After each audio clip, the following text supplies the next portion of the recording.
Hi everyone, I'd like to welcome you to the second week of our 10 weeks of retreat on the Oral Instructions of Mahamudra.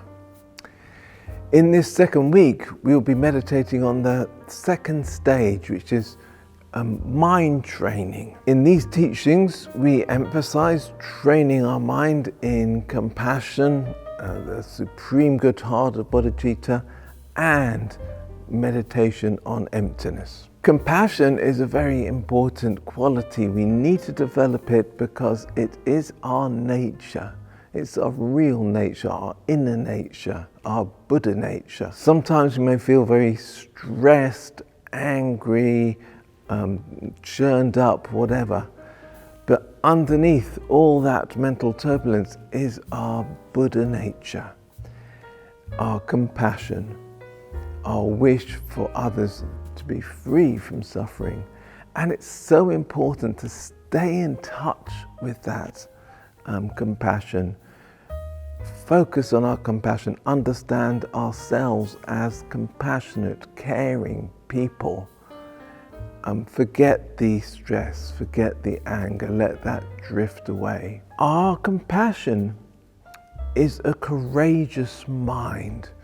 We're training in a very courageous state of mind that is determined to protect other living beings from suffering. This means moving away from the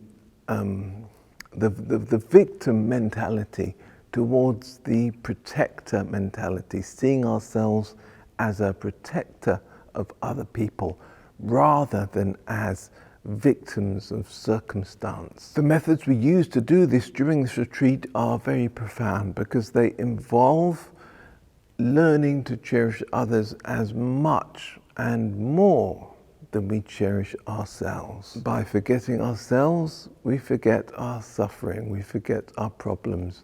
There is only other people. The second part of this retreat will be meditation on emptiness, the true nature of reality. As we make progress on the spiritual path, as we become more enlightened, we begin to see that the world is not as solid as we think it is when we look with the blindness of confusion and ignorance. We start to see the world as illusory. As this develops, then our ability to help other people develop. Buddha compared our life to being like a burning house. Our problems are just like rooms in this house burning up. There's only one doorway out of this burning house, out of the burning house of our personal samsara, and that's realizing, understanding emptiness as a deep level of our being. Buddha gave the metaphor of we are like people who are asleep in the sleepness of ignorance.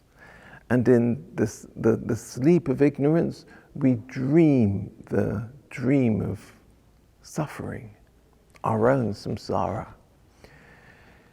So we don't have to go round the world just fixing the bad bits of this dream.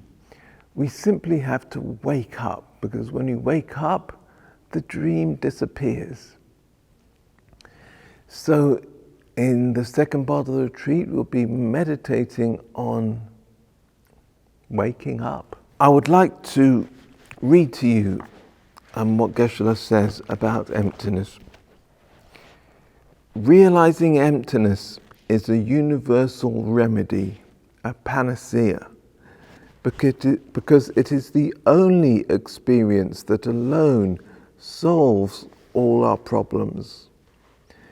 It removes the physical and mental torment of this life and future lives because it completely destroys self-grasping, which is the root cause of all suffering. In this training, of course, we do not just remember emptiness when we're sitting on the meditation cushion. We remember it in all our daily activities. We remember it on our commute. We remember it at work, we remember it while we're doing things at home. When emptiness combines with compassion, we understand that we can only awaken others from the sleep of their ignorance if we ourselves awaken from the sleep of ours. And at that time we develop bodhicitta. Bodhicitta, the supreme good heart of bodhicitta, is a sincere wish. May I become enlightened so that I may help all living beings awaken from the sleep of their ignorance.